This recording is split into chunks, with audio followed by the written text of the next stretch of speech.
हम लोग यूजुअली सूद से रिलेटेड जो क्वेश्चन है कि चार्टर अकाउंटेंट और कंपनी सेक्रेटरी, कंपनी ने जो लोन लिया है उसके रीपेमेंट डिटेल्स और इंटरेस्ट रेट ये पूरा गवर्नमेंट को इंटीमेट करते।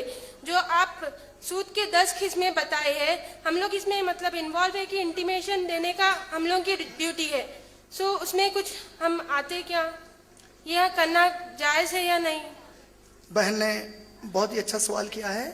बहन ने कहा है कि बाद ऐसे मुस्लिम भाई और बहनें हैं जिन्होंने बीकॉम किया, फिर चार्टर्ड अकाउंटेंसी करते हैं और कई ऐसे फर्म्स में, कंपनीज में या ऐसे सर्विसेज ज्वाइन करते हैं जहां पे ये लोग अपनी कंपनी को उनके सूद के मामलों में हेल्प करते हैं।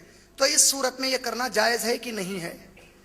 अल्लाह ने कुरान मजीद में सूरह निसा सूरह नंबर 4 की आयत नंबर 85 में कहा, जो कोई नेक काम में मदद करेगा उसको नेकी करने वाले के बराबर इंशाअल्लाह अजर दिया जाएगा।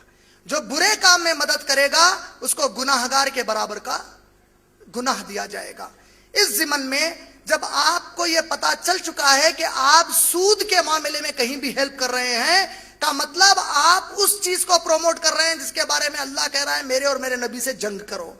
कई उलेमा से मैं गुजारिश कर रहा हूं कि इन हमारे मुसलमान भाइयों और मेरी प्यारी प्यारी बहनों को नसीहत करें कि जो बीकॉम आप लोग आसानी से कर रहे हैं, अगर बीकॉम करने के बाद आपने जॉब ज्वाइन किया और इस्लामिक इकोनॉमी पर वर्क नहीं किया, आपका वो जॉब हराम, आपकी पूरी कमाई हराम है। बीकॉम आपको सूद के ऊपर सिखा रहे हैं, आप ग्रेजुएशन में सूद पूरी डीलिंग सीख रहे हैं। कैसा आप सूद की डीलिंग सीख के उसके बेसिस के ऊपर जॉब कर सकते हैं बताओ?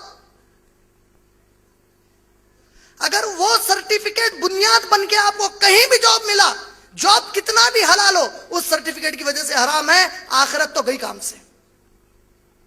अगर बीकॉम करते हुए, चार्टर्ड अकाउंटेंसी करते हुए इस्लामिक इकोनॉमी पे वर्क नहीं किए तो पैदल हो गए समझो। और हमारे मुसलमानों में एक चीज क्या है मालूम, सबसे आसान बीकॉम दिखता वही करते। और पैसे वालों को पैसा फेंक के एमबीबीएस की सीट खरीदना मालूम है, पैसा फेंक के एमबीबीएस की सीट लेते।